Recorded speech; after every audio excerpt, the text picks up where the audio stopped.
grande, então a caça de animais de pequeno porte, muito mais fácil. Por exemplo, sobreviver se alimentando de mocó, preá, tatus, animais pequenos que dão um teor de proteína importante e o tempo inteiro constante, aves e etc. Muito mais fácil nesse aspecto e muito menos desgastante do ponto de vista do trabalho de caça. Sendo que são animais que você não precisa estar conservando. Não tem por que estar conservando. São animais pequenos e se alimentam ali naquele instante, e amanhã vai à caça, ou depois de amanhã vai à caça, e com pequenas armadilhas, etc., pequenos artefatuais, você consegue fazer uma caça efetiva. Essa é uma das hipóteses também, e eu acredito muito que está relacionada a isso. Eventualmente, encontrar um animal de grande porte seria interessante, sim, mas não necessariamente o primeiro ponto de caça. O ponto essencial de caça estaria sendo os animais de pequeno porte, que estariam dando uma proteína muito mais constante do que esses animais de grande porte, que muito mais risco na hora da caça, um trabalho danado depois para conservar essa carne. Então, todo um problema nesse aspecto poderia estar relacionado a esses animais. Agora, não tiro também o fato de, agregado a isso, tabus, relações desses animais por serem gigantescos, com alguma relação de divindade, de alguma coisa, isso pode ter acontecido também. Uhum. Entendeu? Mas, não sei se respondi. Sim, sim. Mas vamos lá. Bom, então, levando em consideração essa relação, aqui a gente não tem algo tão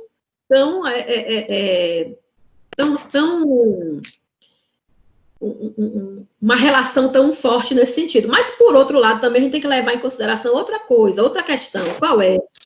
Existem pesquisas suficientes de arqueologia para a gente chegar a esse grau de detalhamento? Será que temos tantas pesquisas assim? A gente é um país que tem muito pouco investimento em pesquisa, na área de ciências humanas, menos ainda.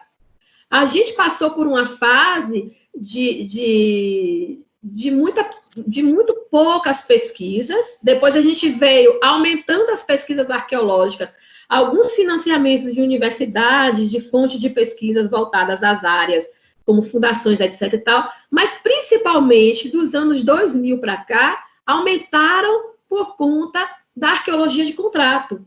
E a gente sabe que a arqueologia de contrato nem sempre ela leva a uma pesquisa, a publicação de resultados, a uma pesquisa, por exemplo, num critério que vai responder aspectos acadêmicos, a gente sabe disso, que não é no mesmo grau de relação aí de uma pesquisa acadêmica que a gente vem a fazer. Então, se a gente comparar as escavações que a gente vê na Europa, principalmente na Europa, onde os trabalhos são bastante detalhados, e a gente vê os trabalhos aqui, são poucos os trabalhos que têm esse grau de detalhamento e que levem anos e anos trabalhando. A gente tem alguns exemplos, a gente tem Minas Gerais, né, a gente tem exemplos, alguns em Goiás. A Fátima está com um sítio que ela pretende, creio eu, que ela vá trabalhar durante muitos anos, lá em Boquira. Então, esses trabalhos, assim, eles podem gerar um resultado mais efetivo e talvez trazer alguma relação nesse sentido.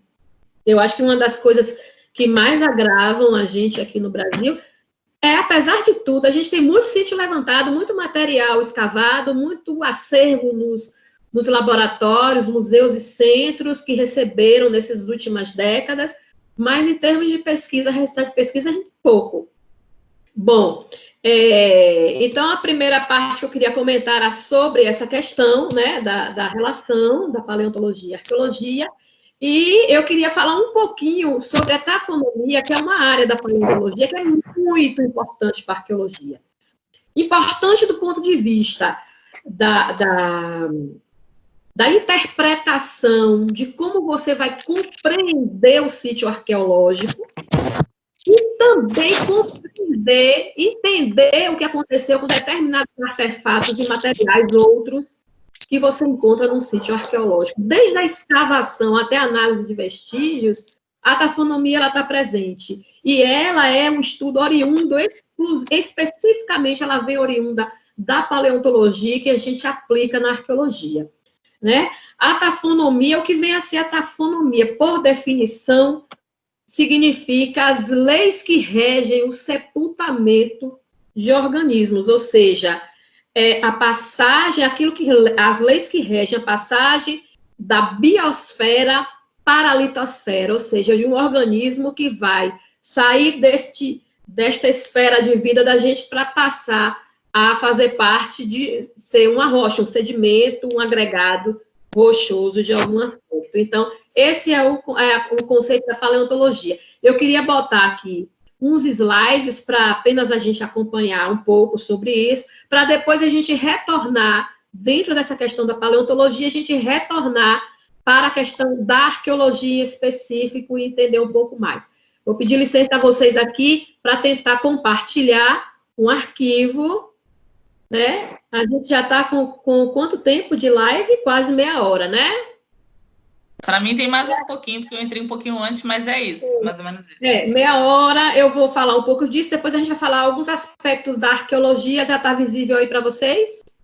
E aí a gente retorna com as discussões com relação a até alguns exemplos que eu já vivi dentro da arqueologia, e que se não fossem os conhecimentos de tafonomia, eu teria interpretado errado. Até sítio, a gente achar que é sítio sem ser sítio, por conta da tafonomia. Olha como a gente corre, às vezes, riscos. Pronto. Vou passar, então, isso aqui eu já falei, né? A questão, os comentários iniciais, as questões temporais, né? Da megafauna, a relação desses grupos humanos do norte e do sul. Isso aqui a gente já falou. Paleontologia e arqueologia, de certa forma, e a tafonomia, como eu fiz o conceito, né?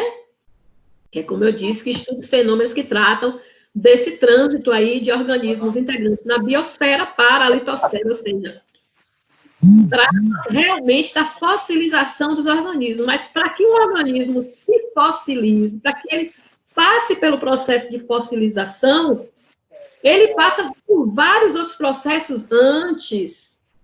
Para que haja fossilização, é necessário que ele seja sepultado. Esse sepultamento não necessariamente significa ser enterrado debaixo de uma tonelada de areia ou de argila. Não necessariamente. Ele pode ser sepultado na água, ele pode ser sepultado no gelo, ele pode ser sepultado no sal, ele pode ser envolvido, é o envolvimento do organismo. Ele pode simplesmente ser envolvido por partículas, pequenas partículas, que dão uma proteção maior ao organismo, como no caso das cavernas, que às vezes a gente vê um organismo conservado apenas pela questão de estar presente naquele ambiente riquíssimo em calcário. Mas vamos ver aqui. Então, a taxonomia, ela se divide em duas áreas específicas, que é a bioestratinomia e a fossil-diagênese, ou diagênese dos fósseis. O que separa uma área e outra, um momento e outro da tafonomia é o soterramento do organismo. Como eu disse, pode ser um soterramento, um envolvimento. Na verdade, é um envolvimento em condições que vão fazer com que ele se conserve. Certo? Então, a bioestratinomia é a parte anterior ao soterramento. Quando um organismo morre, seja ele vegetal, animal, seja ele o que for, um fungo, alguma coisa, quando ele morre, primeiro vai ter a causa da morte, alguma coisa vai levar esse organismo a morrer, ele vai necrolizar, pode necrolizar, porque tem organismos, tem coisas que não vão necrolizar e vão conservar do jeito que está, né? Como, por exemplo, se ele for envolvido em gelo, nem necrolizar ele não vai entrar em decomposição. Ele pode desarticular ou não, e a presença de desarticulação ou não vai te dizer, vai te dar informações sobre isso aí, sobre se o organismo, o que foi que houve nesse organismo, isso vai te dar respostas. Leve isso para um sítio arqueológico e você também vai ter respostas. Se ali, aquele organismo que foi levado, ou aquela estrutura foi levada pelo homem ou não, não é? Que é algo que a gente tem que perguntar o tempo inteiro no sítio. Se ele foi transportado, Então, tudo isso pode acontecer antes do organismo ser soterrado. Se a gente pensar pelo lado da arqueologia, antes do pacote arqueológico ser formado, né? A gente, quando encontra um sítio arqueológico, a gente encontra um sítio arqueológico com ações diversas, não só ações humanas ali somente. Você tem ações naturais, você, em cada camada que você está escavando ali, você pode ter ação humana, mas pode ter ação do vento, ação de água, ação de animais, de raízes de plantas, e por aí vai. E você tem que saber diferenciar cada uma dessas coisas para não estar interpretando tudo e misturando.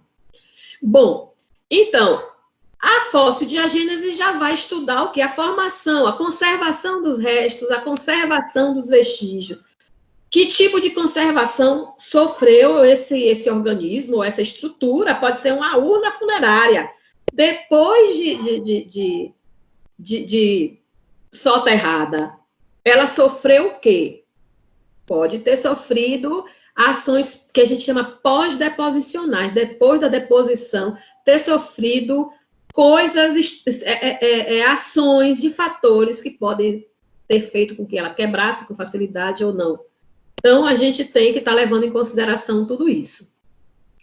Bom, a gente vai ficar mais ligado à bioestratinomia, porque a gente não vai estar trabalhando a diagênese do fóssil. A fossilização em si, ela está relacionada à questão dos fósseis, não é? Da paleontologia. A gente pode estar, claro, relacionando isso quando for trabalhar material perecível, como, por exemplo, sementes, pólens, ossos, conchas, a gente pode estar levando em consideração essa diagênese. Mas na bioestratinomia, se houve alguma desarticulação do transporte, isso pode acontecer para qualquer tipo de artefato, lítico, cerâmico, osso, semente, sedimento, qualquer enterramento humano, se foi remexido ou não, qualquer coisa. A própria estratigrafia do sítio pode ser misturado por questões que a gente pode aí trazer da paleontologia bioestratinômicas.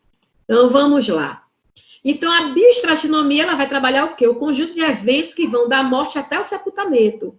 E eu normalmente, nas minhas aulas de paleontologia, eu falo sobre o ambiente terrestre e o ambiente aquático. No caso específico nosso aqui, eu vou falar só do ambiente terrestre, porque nossos sítios que a gente trabalha, a gente não está trabalhando nenhuma estearia lá no norte do Brasil, e nenhum sambaqui submerso, que são exceções, na maioria das vezes estão nos terrenos, né, nos sedimentos. Uhum.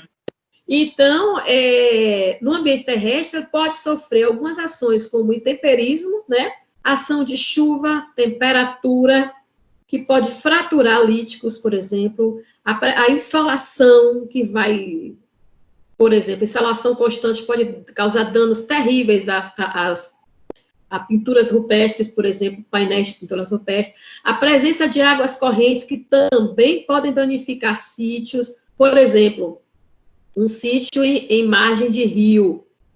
Nossa, você entender a estratigrafia de um sítio arqueológico que está implantado num terraço de rio é muito complicado.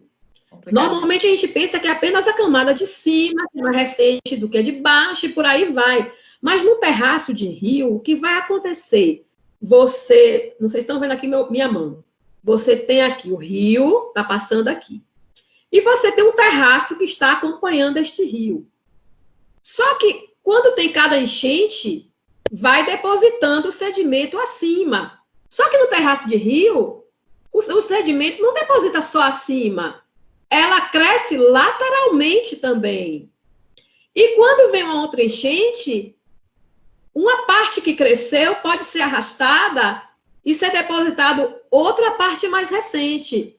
Então, no caso de um terraço de rio, você pode ter uma estratigrafia completamente diferente de uma outra área mais para dentro, longe de um terraço de rio, porque o rio ele pode fazer várias misturas. Às vezes você pode ter um artefato no mesmo nível que você acha que é o mesmo nível, porque num terraço de rio, às vezes, você não tem nem estratigrafia para lhe diferenciar.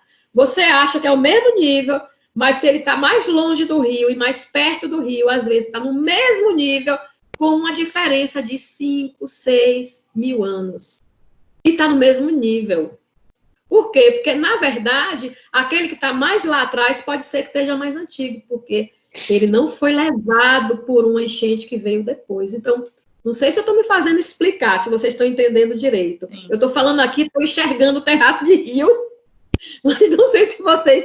Eu deveria ter colocado aqui um desenho, seria mais interessante até para mostrar a vocês isso. Então, é uma estratigrafia muito difícil de você trabalhar um sítio em terraços, em margens de rio, é uma importância, é crucial a presença de um estratígrafo para entender isso num sítio arqueológico.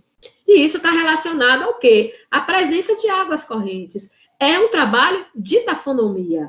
Está voltado à questão da paleontologia, ao entendimento dessas estruturas aí. Outras ações, além do intemperismo, são ações de animais, de vegetais, de micro-organismos. Por exemplo, eu já escavei um sítio em que os primeiros 70 centímetros de todo o sítio, a gente tirou o material, levou para o laboratório, mas a gente sabe que esses primeiros 70 centímetros estavam todos misturados, porque a área era cheia de árvores, e essas árvores com raízes que até os 70 centímetros de profundidade, esse material estava misturado. Então, você tem que ter essa noção, porque senão você vai estar embolando coisa com coisa. É melhor até você saber que aquele pacote ali é um pacote que você não pode levar muito em consideração e que abaixo você vai ter um resultado mais específico, mais, né? Aqueles grupos estavam habitando ali, não estavam deixando a vegetação crescer. Depois que eles foram embora, a vegetação foi com as raízes espalhando na área, e você pode ter pacotes e mais pacotes do sítio completamente descaracterizado pela presença de raízes de vegetais, né? A presença de micro-organismos também que podem modificar, dissolver artefatos, destruir cerâmicas, destruir ossos, né? A ação de animais escavadores, que a gente sabe, tatu, teiu, esses animais, eles saem cavando e, às vezes, para pôr ovos, ou no caso do teiu, né? Eles entram e vão acabando com a estratigrafia. Então, isso acontece muito, e isso faz parte do estudo da tafonomia, certo? Então, essas ações, elas podem levar a desarticulação, transporte, destruição, degradação, quebra de artefatos. E isso o arqueólogo ele tem que estar de olho aberto, porque é algo que pode levar a uma interpretação completamente diferente, né? Uma coisa importante, você vai no sítio arqueológico, às vezes, encontra muitos ossos de fauna, às vezes, você, encontrei um monte de material aqui, vou fazer meu TCC com esse material ósseo aqui. Só que às vezes, você pode estar ali com um material que não é necessariamente arqueológico. Já aconteceu uma vez a gente escavando uma área próximo de uma caverna, que a gente encontrou uma grande quantidade de ossos, e aí, quando a gente olhou os ossos, a gente achou os ossos meio clarinhos, e aí a gente foi fazer o estudo da área, observar, tinha uma clarabóia próxima, e que a gente foi observar direito, era um pacotão enorme de ossos de animais que estavam caindo da clarabóia e não faziam parte do contexto do sítio arqueológico. Então, isso é importante a gente estar levando em consideração quando está escavando, né? Daí a importância da paleontologia. No caso da morte, por exemplo, a gente pode ter algumas estruturas, alguns gráficos que nos dão alguma ideia sobre a ação. Por exemplo, se você encontra um gráfico, né, a estrutura de uma população hipotética, aqui nesse gráfico acima que vocês estão vendo, digamos, aqui um exemplo, digamos que as populações de determinados organismos, hipoteticamente, sejam dessa forma, com jovens, infantes jovens e adultos e idosos, etc. e tal.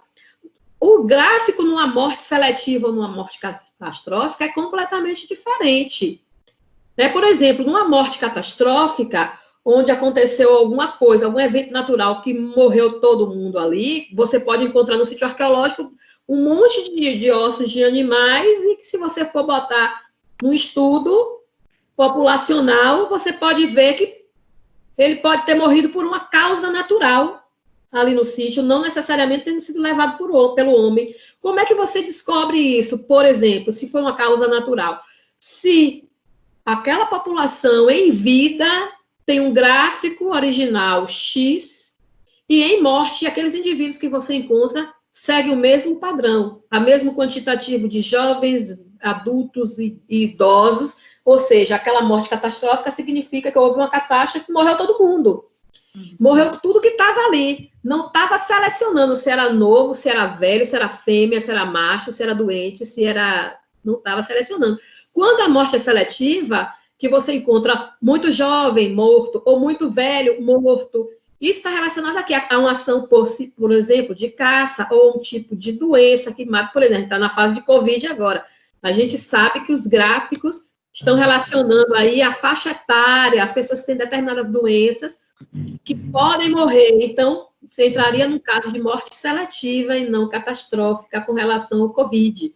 Então, por exemplo, no caso da presença de um predador, não é? De certa forma, a gente pode dizer que o vírus é um predador nosso, entre aspas, aí, mas no caso da paleontologia, da arqueologia, é encontrar seletivamente ossos de determinados indivíduos, pode estar indicando que aquela caça, que pode ter sido feita pelo homem, sim, ou por um animal que levou para a área do sítio, aí são outros estudos depois que têm que ser feitos, que foi uma caça seletiva.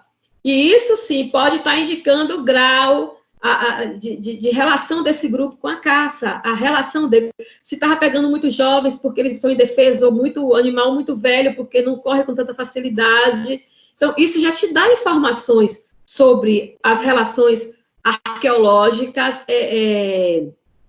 que a gente pode interpretar dentro de um grupo, de uma sociedade, de um grupo, não posso chamar sociedade, mas especificamente um grupo arqueológico que a gente está estudando, certo? Então, sim, agora, daí em diante, a gente também saber se foi o homem que caçou, se foi um animal que levou, vamos um pouquinho mais para frente. Só para chamar a atenção aqui, porque pode ter gente interessada também muito no tópico de paleontologia, levar em consideração a importância do aspecto do transporte dentro do transporte de fósseis ou não, dentro de um sítio paleontológico e arqueológico também.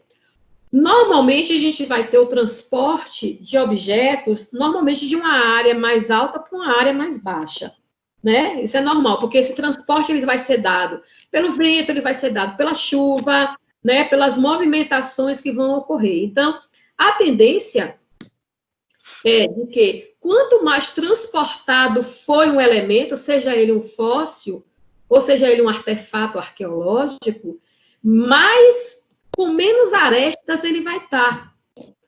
Observe aqui o exemplo das rochas, elas vão ficando mais arredondadas. Por isso, nos seixos do rio, a gente vê aqueles seixos redondinhos. No caso dos ossos, a mesma coisa. Aqui um exemplo de uma vaca, e você vai, de acordo com o tempo, a declividade, tendo esses ossos com menos arestas e mais erodidos. Isso acontece nos sítios de paleontologia, nos fósseis que a gente encontra, especialmente nos fósseis que estão em área de tanques. Aqui na nossa região norte da Bahia, englobando norte, nordeste da Bahia, Paulo Afonso, Juazeiro, Bonfim, Jaguarari, nossa região toda aqui, norte e nordeste, a gente encontra muito a megafauna, né? Preguiça gigante, etc. Tal, e encontra muito naqueles tanques. As pessoas vão limpar os tanques na época que antecede as chuvas para acumular água que vai chegar nessas épocas de cheias, de enchentes, e ao limpar esses tanques, que são aqueles caldeirões que as pessoas chamam de pedra, encontram fósseis.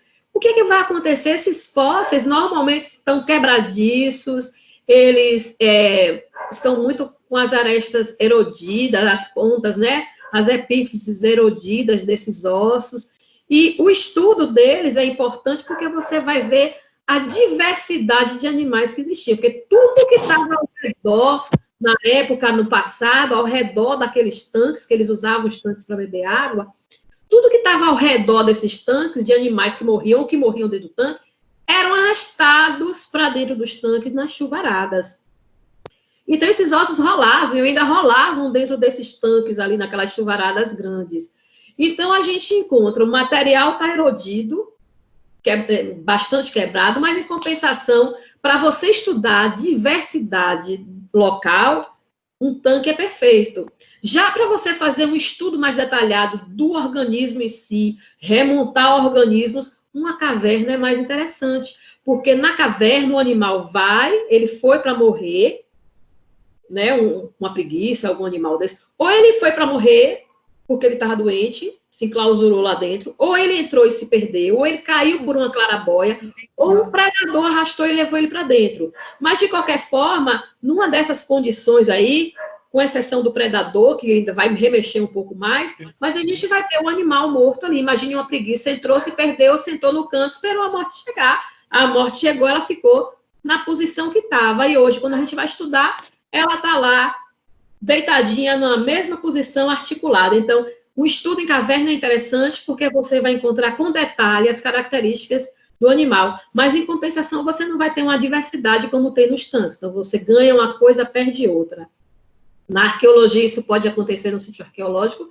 Pode. Você pode ter um sítio arqueológico, alguns artefatos que, de repente, não foram levados pelos habitantes dali. Foram arrastados, transportados, né? Então, a tafonomia pode te explicar isso. Daí a importância de você, ao trabalhar um sítio arqueológico, você ter uma boa compreensão do ambiente, não só da geografia, do relevo, como também do que poderia estar existindo ali em termos de fauna e flora. Isso é muito importante. Na arqueologia, você ter são controles que você pode ter ao estudar um sítio arqueológico. Um sítio arqueológico, ele tem que estar envolvido pelo seu ambiente, e a partir daí você estudar, fica muito mais fácil, inclusive, quando você controla esses parâmetros ambientais, você poder ter a possibilidade, a partir daí, uma segurança maior para trabalhar a questão mais humana, das possibilidades,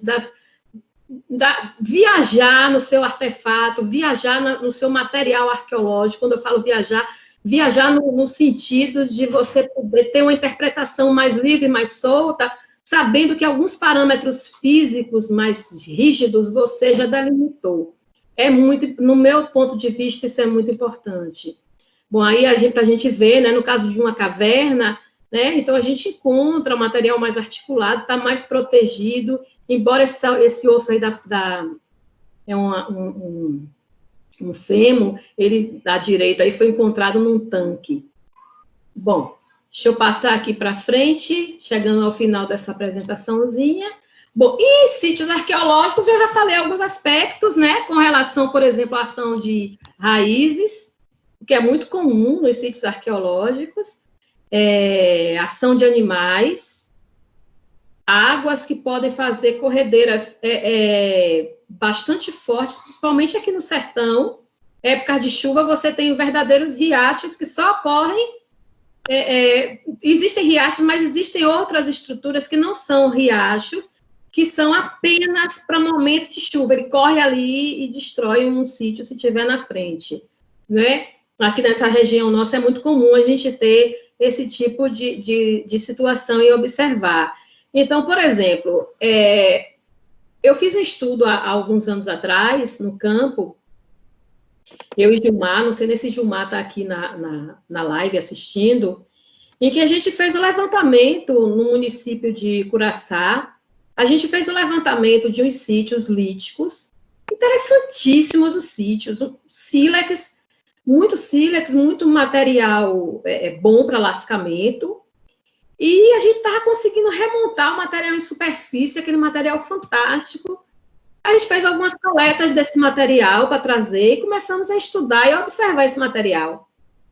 Depois a gente foi olhar, todo lascamento desse material era todo oriundo de fogo. não tinha praticamente nenhum lascamento com indicativo da ação humana.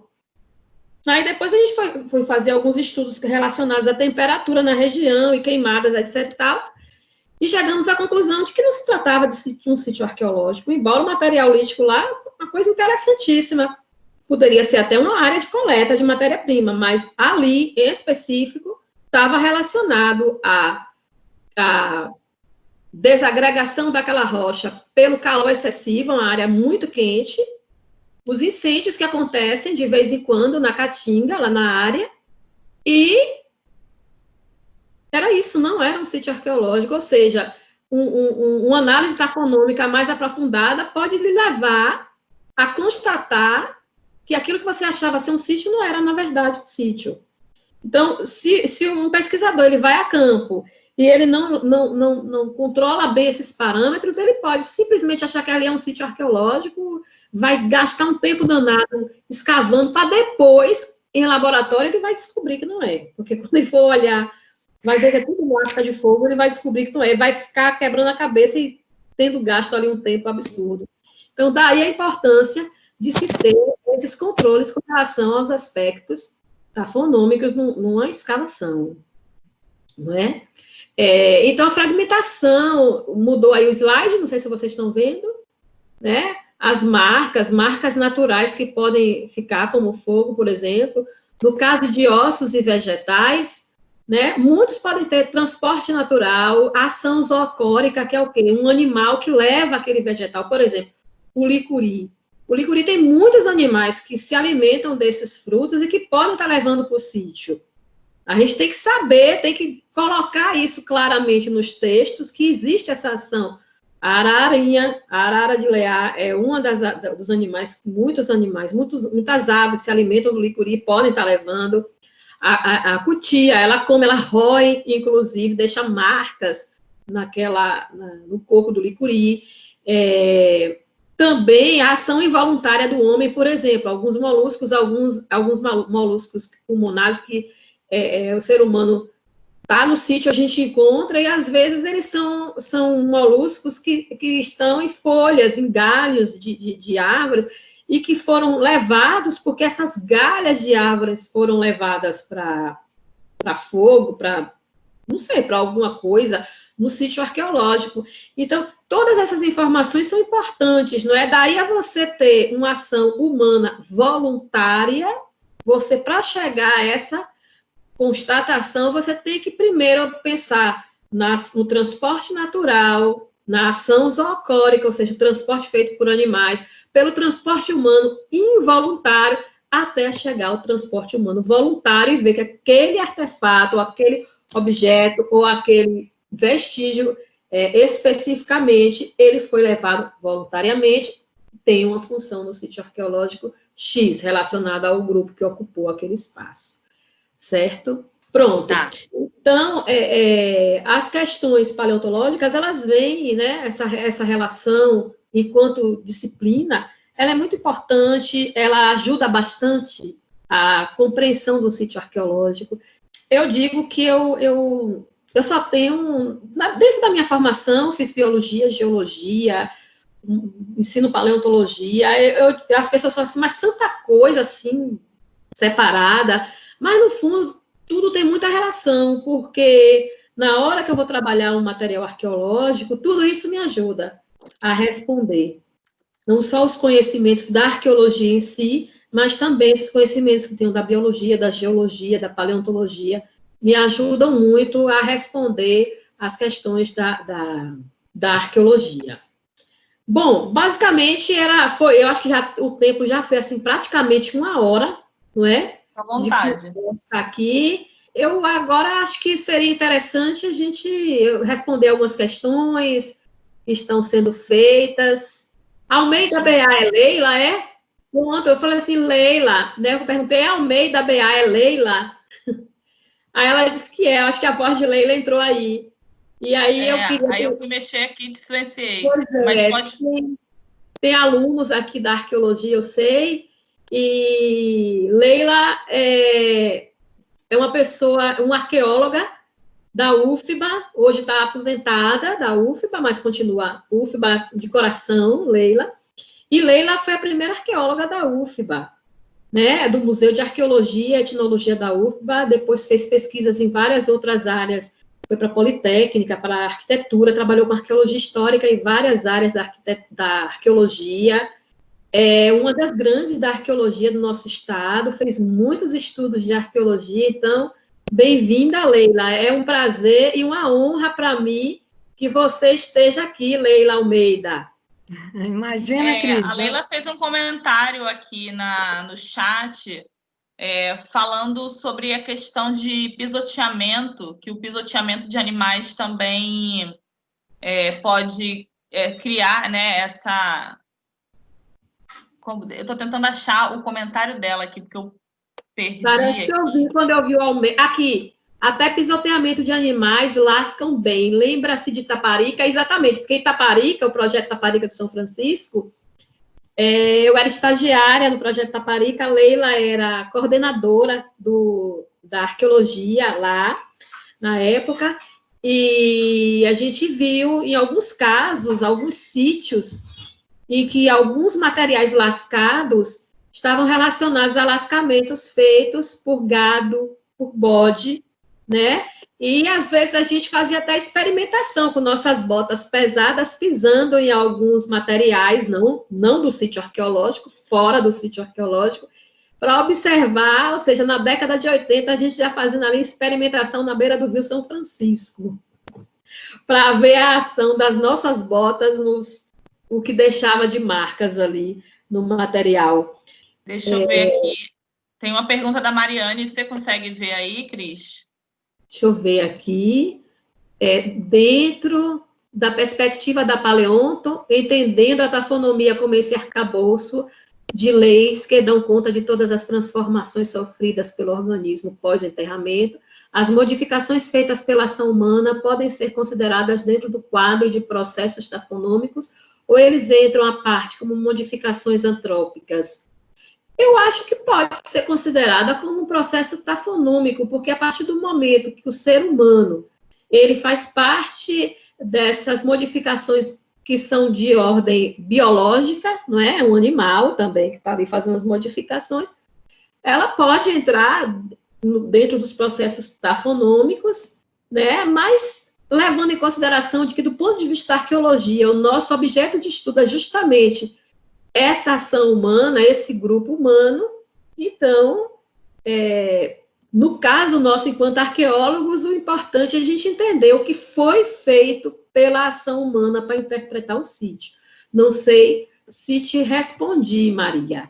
Mariane, sobre essa questão que a Mari fez, quando a gente parte para os estudos aí de abrigos rochosos e cavernas, que existe uma diferença entre caverna e abrigo rochoso, né? Mas na parte aí dessa classificação taxonômica, tem o que a gente chama de ações biogênicas e químico-físicas, né? Que aí, químico-física, tem toda essa parte aí de erosão eólica, de segregamento, né, de rochas, enfim. E na parte biogênica, que também é um tipo de ação taxonômica, na parte biogênica, aí tem humana e não humana, né? E que está todo dentro aí desse pacote aí, desses processos taxonômicos. Então, é considerado, né? Só é biogênico mais humano. Tem o biogênico também. E é o objeto do estudo da gente. A gente quer ver justamente a ação humana nos artefatos. Quer dizer, eu estou entendendo, pós-deposicionar, no caso, ou seja, a ação humana que foi no sítio arqueológico depois, com interferência por outros grupos, não é isso que ela está perguntando? Entendi bem agora? Eu acho que é. Eu não estou conseguindo ler direito, porque a letra ficou muito grande, aí a resposta está pela metade. Aí estou toda hora escrevendo o teste aqui, que é para ver se eu consigo mexer no... Mas eu acho que ela botou aqui, tá ótimo. Aí entra como ação biogênica, antrópica, mas biogênica. Tá, aí a Mariane... Arqueologia, né? A Mariane, ela está fazendo um mestrado em zooarqueologia lá na USP. Ela trabalha na ciência consultoria e ela que vai dar o curso de extensão de zooarqueologia, que começa amanhã. Então, aí ela está dizendo aqui, legal. Ainda tem vaga para mim? Vamos ver. Aí ela está perguntando aqui, legal, pergunto por que na zooarqueologia ainda há divergências entre a galera. Mariane, a divergência de aceitar ou não a ação humana como processo tafonômico, é isso? Mas, pelo que eu entendi, eu acho que ela está falando da ação humana pós-deposicional, não é?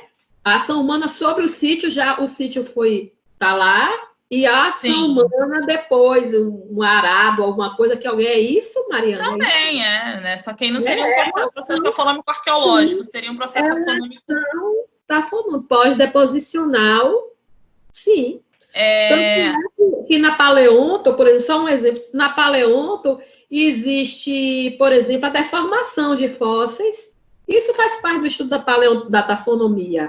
O fóssil, mesmo depois de ter sido formado e estar na sua camada, ele pode ser deformado pelo peso das camadas sedimentares de cima, ele pode ser deformado, ele pode ser recristalizado, né? E isso faz parte dos processos tafonômicos. Então, se a gente levar essa ideia da paleontologia para a arqueologia, a ação humana hoje sobre o sítio arqueológico é uma ação tafonômica, pós-deposicional, tafonômica. Cris, tem uma pergunta aqui, acho que é da Leila, de novo. É Leila, sim, né? Cristiana, em um sítio de caverna no norte de Minas, caramujos desceram profundo, deve ser em camadas profundas, né? E misturaram parte de camadas por algum tempo. Deixou os arqueólogos pesquisando para ver o que foi que aconteceu.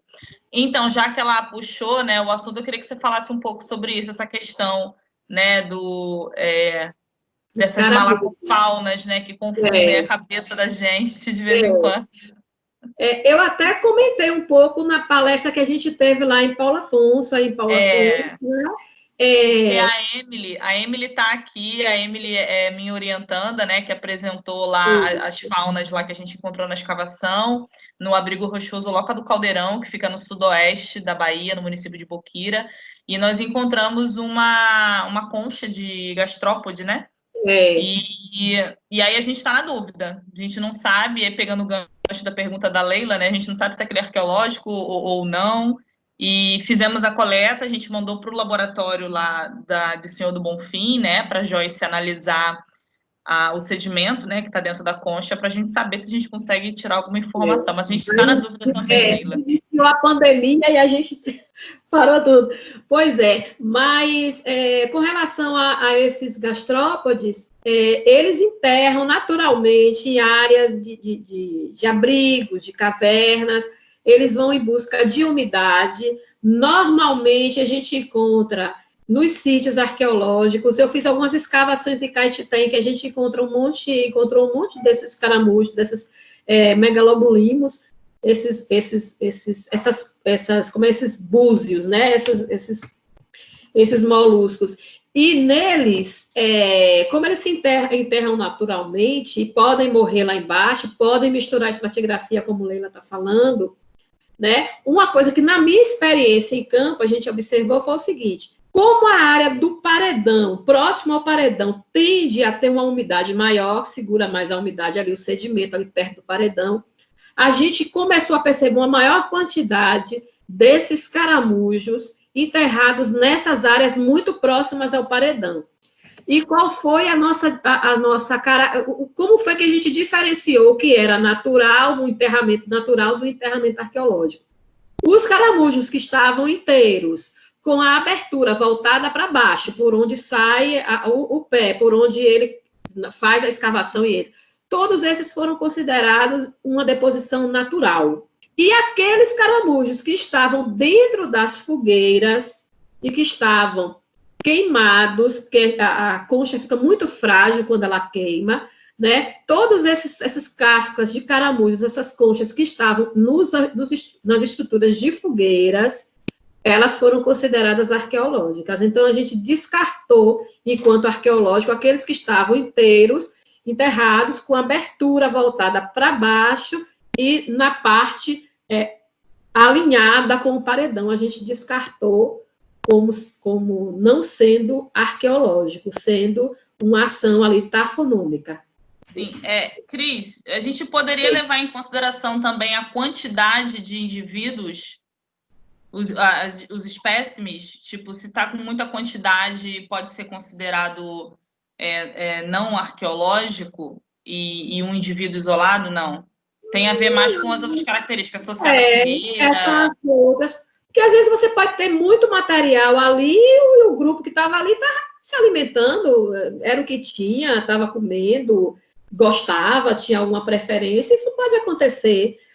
A questão é você entender mesmo o contexto. Aquele molusco que você mostrou para a gente lá, sua aluna mostrou na foto lá do sítio que você escavou lá, ele tem umas quebras, inclusive na primeira volta, umas quebras bem características, assim, bem interessantes, como se fosse para retirada do corpo, não sei. É interessante, pode ser que tenha sido utilizado. Você vai ampliar as escavações, vai ver se há a existência deles, observar se há pedaços, se existir fogueira, se dentro das fogueiras tem pedaços deles, né? Isso tudo vai ajudando a fazer as interpretações e a entender um pouco esse material, porque dentro da zooarqueologia, a Mariane, né, que está aí, a Mariane que vai apresentar o trabalho de zooarqueologia, ela bem sabe que hoje em dia na zooarqueologia a gente tem que descartar e descartando até ver o que foi realmente da ação humana. Tem que ver se foi ruído por rato, se foi ruído por outro tipo de animal, dentro da zooarqueologia e da arqueobotânica também, se a semente foi levada por outro animal. Depois de descartada todas essas possibilidades, é que a gente vai dizer, bom, tem indicativos que são levados pelo homem. A Leila fez outro comentário aqui. Outra coisa que vimos no São Francisco, em sítios de várzea, tiveram reaproveitamento de material lítico por moradores atuais, pois tipos de sílex e outros são ótimos ótimas lascas para limpar peixe. Acontece muito isso na zona rural de Boqueira também. O pessoal encontra a urna funerária, leva para fazer de chocadeira para galinha, material lítico polido usa como peso de porta. Isso é um clássico no interior, né? Pois é. Eu conheci um senhor aqui perto, no município aqui de Tiúba, perto de Senhor do Bonfim, e ele era caçador, e ele me mostrou um isqueiro que ele tinha, um isqueiro para acender fogo e cigarro. Era um chifre com algodão do mato e um sílex. Parecia uma raspadeira circular. Esse sílex, ele batia no pedaço de metal, dava uma faísca para dentro do isqueiro, que ele chamava isqueiro, e pronto. E ali ele acendia tudo o que queria. E de repente, esse pedaço de lítico aí, que era um sílex, né? Jogado no meio do nada, do sertão. Aí a gente vai olhar e dizer, uma raspadeira circular. E estava sendo usado pelo velhinho Seu Vitório na década de 50. A Daniela é uma egressa aqui do curso de bacharelado em arqueologia, foi minha orientanda, está dizendo que aqui em Paulo Afonso isso também é muito presente, né? Essa reutilização. Tem uma pergunta da Juliane. Apesar de que, mesmo não tendo marcas culturais nos remanescentes ósseos não humanos, os animais são amplamente utilizados também para os estudos de paleoambiente, não é? Com certeza, né? Mesmo que não tenha contato humano, né? Que você está falando, né, Juliane? Com certeza. Que está num sítio arqueológico, seja ele tendo sido levado pelo homem ou não, ele vai ter importância grande para a gente interpretar. Ele vai servir, não é um material que vai ser descartado. Seja para um estudo arqueológico ou para um outro estudo ambiental, ele vai servir. Ele vai ter sempre alguma coisa. Agora, para paleoambiente, o material arqueológico é importante, a gente pode utilizar, sim, mas eu gosto bastante de trabalhar para interpretação de paleoambiente, eu gosto muito de trabalhar com a parte da arqueobotânica. A botânica, ela reage muito mais a mudanças ambientais muito mais rápido do que a fauna. A vegetação, ela segue antes. Ela modifica antes. Deixa eu ver, Márcia Xavier, a paleontóloga aqui presente, com fósseis eles usam da mesma forma, com cerca, bacia para lavar roupa, peso de porta, exatamente. Márcia, bacia para lavar roupa? Fazem até isso, alguns ossos, né, algumas áreas com concavidades. Da pelve, né? Exatamente. Márcia já encontrou, me lembro que ela já me falou, uma mulher, acho que lavando roupa, usando um fêmur para usar roupa, alguma coisa assim. Luciana Então, Vinha, minha gente, aluna. a Luciana foi minha colega de mestrado, estava com a gente ontem aqui na palestra de educação patrimonial. Pois é, Lu, para mim também está sendo um aprendizado muito legal. Estou adorando esses eventos virtuais. Tem muitas trocas interessantes, né? Então, gente, vocês têm mais alguma pergunta? Alguém quer perguntar mais alguma coisa para a Cris? A Luciana está perguntando se você pode falar um pouquinho sobre paleoambiente. Como é que ocorre esse tipo de pesquisa? As pesquisas paleoambientais, elas podem ser feitas com fauna, sim, principalmente se você encontra em sítios arqueológicos, porque é possível você encontrar também vestígios de invertebrados, dão bastante resultados também sobre moluscos, etc., dão bastante resultados sobre o ambiente, mas, como eu disse, eu gosto mais do trabalho com vegetais, né? Uma das formas de você ter uma resposta mais rápida e mais efetiva no estudo paleoambiental com vegetais é com pólens, né? Porque com sementes, nem sempre você encontra semente no sítio, mas pólen e carvão você encontra com facilidade. Então, a vegetação, ela te diz muito sobre o ambiente, muito. Sedimentos também, a presença de sedimentos, de alguns sedimentos que podem indicar tempos quentes e tempos mais úmidos também podem dar. A geologia também dá uma resposta boa sobre isso. Mas, como eu tenho uma afinidade também grande com a biologia, e gosto muito do estudo da biologia, né? Joyce, eu acho que Joyce não está aqui, Joyce é uma colega, foi minha aluna e trabalha com essa questão de pólens, né? A gente tem feito muito trabalho com pólen, e o pólen tem dado um resultado bem interessante. Carvão também dá um resultado interessante, que são as duas estruturas botânicas que a gente encontra com mais facilidade no sítio arqueológico. Normalmente tem carvão, e pólen vai ter a depender do tipo de sedimento. Por exemplo, se o sedimento for argiloso, a gente acha pólen. Agora, para a coleta de pólen, você tem que ter todo um critério diferente do estudo que você faz com carvão. O pólen, para você coletar o sedimento para estudo de pólen, esse sedimento tem que estar protegido da chuva de pólen atual que entra o tempo inteiro em contato com o sedimento através da chuva, na infiltração de água, etc. Então, o sedimento para estudo de pólen ele tem que estar embaixo de alguma estrutura na camada arqueológica. E tem todo um protocolo para retirar, né? Todo um protocolo para retirada, e na hora de retirar, todo um cuidado para não contaminar. Já o carvão não há esse risco todo, mas o pólen te dá um resultado, te dá uma amplitude maior de resposta do que o carvão, porque o pólen ele pode te dar não só a resposta daquilo que estava sendo utilizado pelo homem naquele espaço, naquele local do sítio, como também você pode fazer um estudo do pólen do ambiente em si, como era no passado. Também você pode fazer isso. Tem estudos que mostram quando o sítio estava sendo ocupado, que tipo de vegetação ficou ao redor, e depois, quando a mata vem e fecha de novo, quando o sítio deixa de existir. Ou seja, a gente tem ideia até se o sítio, ao redor do sítio, ele estava bastante antropizado, se estava permanentemente limpo. A gente tem resultados em cima disso com pólens. Eu gosto bastante de trabalhar com pólens, resultados de pólens. Eu vou pegar um gancho aqui na tua fala, Cris, e aproveitando a pergunta da Luciana, porque a gente tem uma situação muito emblemática lá em Boquira, né, nesse município aqui do sudoeste da Bahia, onde a gente está fazendo o nosso projeto de pesquisa, está tendo escavação lá, que nós encontramos uma pintura rupestre na Serra do São Roque, e aí o sítio é chamado Sítio do Veado Galheiro. E eu vou mostrar para vocês a foto da pintura.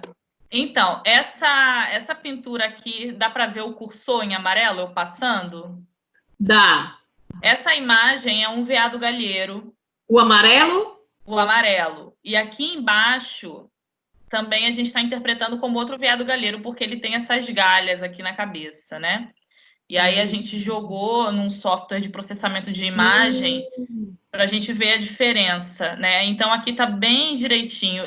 Nessa foto aqui não dá para ver muito bem, mas ele tem uns detalhes assim dos cascos. Tá vendo aqui a fenda do casco? Aqui as galhas. Por que eu trouxe esse exemplo? Esse amarelo está bem interessante mesmo. Lindo, né? Esse daqui de baixo também, mas são estilos diferentes de desenho, né? Eu acho interessantíssimo. Esse aqui, ele tá bem chapado que eu digo, né? Aquela pintura assim estática, aquela coisa que não tem uma ideia de movimento. Esse amarelo, ele dá mais uma ideia de movimento, uma coisa mais delicada, né? E por que eu tô trazendo essa imagem? Porque em Boqueira tem muitos anos, eu acredito que pelas narrativas, né, da população, deve ter mais de 100 anos que não existe, não tem registro de veado galheiro lá, acho que é até bem mais do que isso.